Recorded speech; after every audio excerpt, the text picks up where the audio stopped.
What is up, everybody? Welcome back to my channel, Mystic Watch, and today we got a brand new video for you. So I said in yesterday's video though, I was gonna try to double upload, but I just couldn't get around to it because of school stuff. So today's video is going to be the should you pull / should you summon, etc. video that I've been doing on for a while, and unfortunately this time I do not have a story. Yeah, nothing really much is happening. Well, I mean, thing is, if you guys have been watching my stories, you guys would know that I work at Checkers, but I am no longer working at Checkers because the place is just crazy. Yeah, it's pretty much it. So I'm gonna be working at Applebee's now, eating some healthier food. I'm not gonna say healthy food, but yeah. So if something interesting happens, I'll let you guys know. But until then, no story today. So let's start off the should you pull video by checking out what banners am I going to be talking about, currently on Global and JP. And for those of you guys, for those of you guys who don't know what the difference between JP and Global is always 1 week behind JP. So the banner that JP has right now, we will get next week.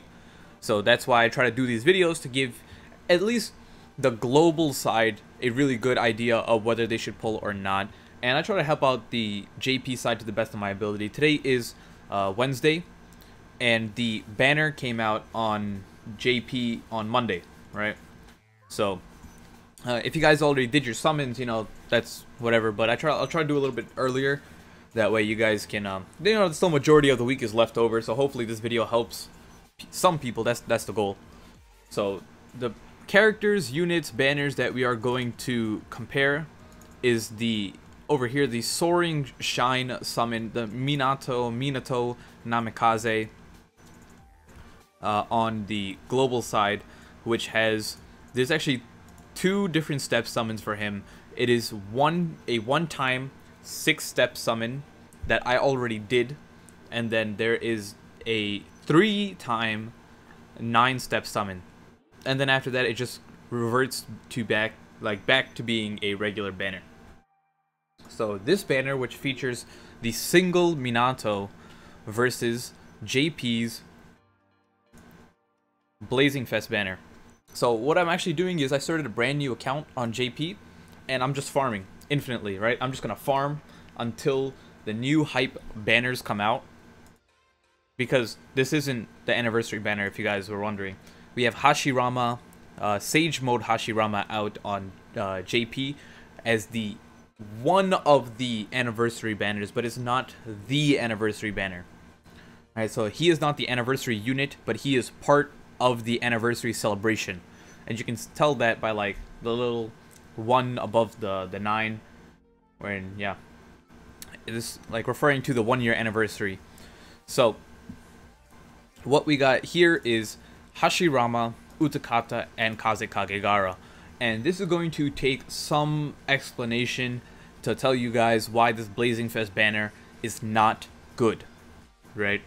So I'm prepared for the people who won't listen at all and gonna be like, oh, you're stupid, Blazing Fest is the best. Well, if you gonna comment that, I'll probably just delete it, because you guys, I'll know you haven't watched the video.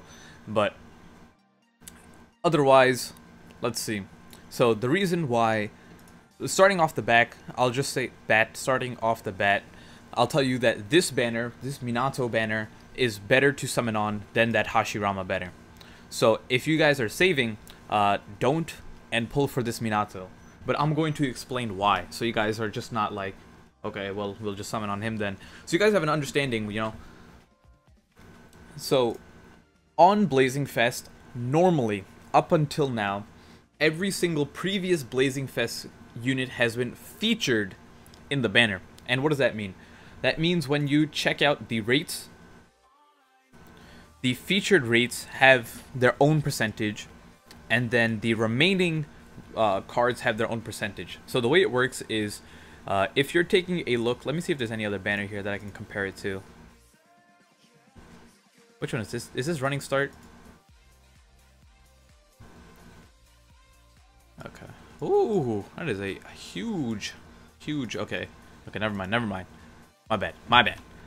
So, pretty much, if I compare this to a regular banner, there's two numbers you want to look at.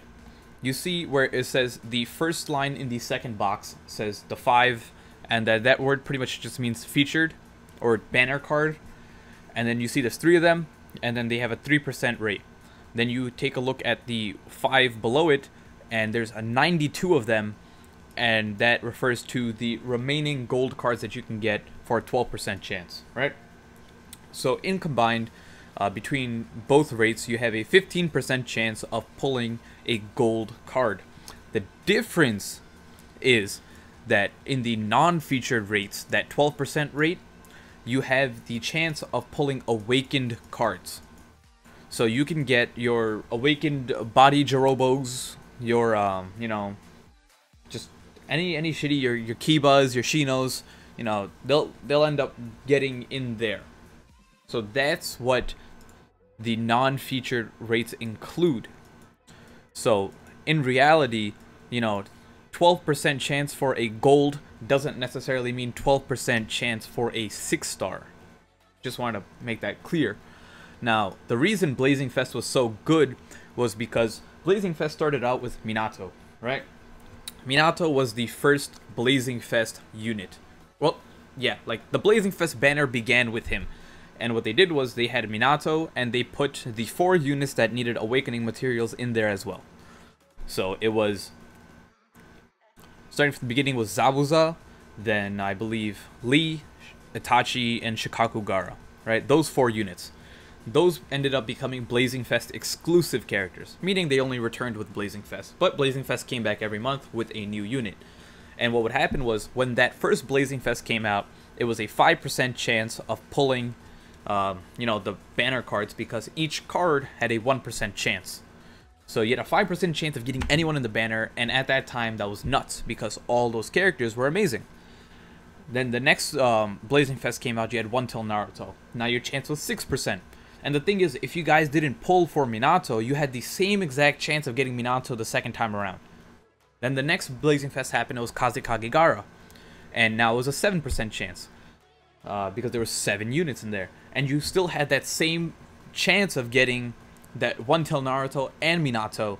And the way it ended up working was each Blazing Fest just became better than the last one, because you weren't sacrificing any of the rates for any of the previous units. You were just like, they're like, okay, well, now we're just going to give you a chance to pull another good unit, and then another good unit, and then another good unit. And what they do was they'd lower the non-featured rates to match, so they ended up adding up to 15%. So, for example, when Minato came out, it was 5% for the featured rates, 10% for the non-featured rates. When 1 till Naruto came out, it was 6% for the featured rates, 9% for the non-featured rate, and so on.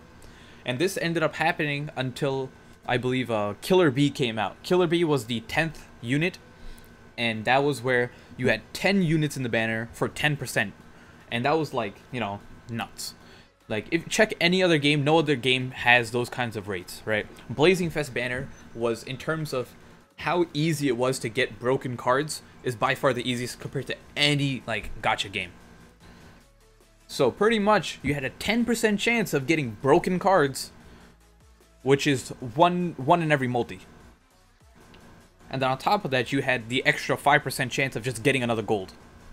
Right? Whether it was awakened or not, like, whether it was a base, like a base 4-star or a base 5-star.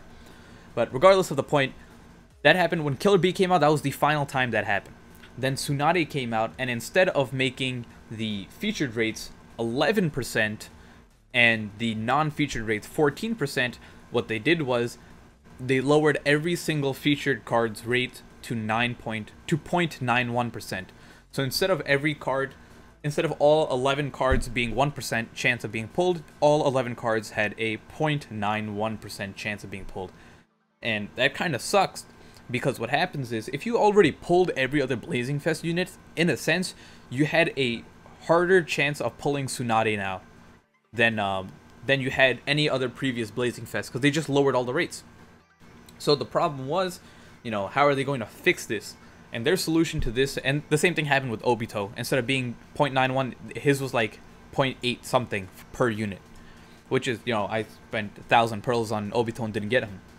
So what their solution is this Hashirama banner.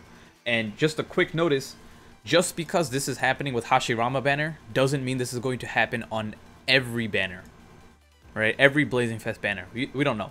But pretty much what they did was they made 3 units featured, and then they shoved all the other Blazing Fest units into the non-featured rates. So you have a chance of pulling all... You can still pull every Blazing Fest unit. You just have a lot lower chance to pull anyone that's not featured. So the Blazing Fest banner went from being amazingly busted to being okay to good. So that's the biggest thing you guys want to, you know, pay attention to. The Blazing Fest banner is no longer this busted banner where you can pull, you know, every single broken card with such ease. For example, I don't know the rates off the top of my head, but you have like less than 0.5% chance to pull, or roughly 0.25% to pull any of the other units that aren't featured. So that's a pretty big difference compared to, like, that's 3 times less chance you have than while they were featured. So that's the biggest thing I wanted to point out, and I'm sorry it took so long to explain, but you know, it's gotta be understood. So Blazing Fest is no longer this amazing banner, and that's what contributes to my decision of saying do not pull on for Hashirama. So Hashirama is a good unit, just a one-of unit, right? He is a good one-of unit. His dupes all suck. He does have high cost though, and he'll be a monster in PvP. That's fine, right? But you're better off just waiting for the... they've been leaked. The new banners are going to be the Yin and the Yang banner. And most likely, you know, it's going to be the Sage of Six Paths Naruto and the Rinnegan Sasuke. So I highly doubt it could be anyone else. So you most likely will have a chance of pulling Hashirama there as well. There's really no need to pull. The only reason you should pull on this banner is for the anniversary coins. If you spend 150 pearls, not 3 multis, it has to be 150 pearls, you'll get enough Granny Cat Shop coins to purchase a unit from here. That's the wrong cat shop I clicked on. Come on, load. Oh, this thing's like bugged. It's just like super slow and laggy. Okay, go back.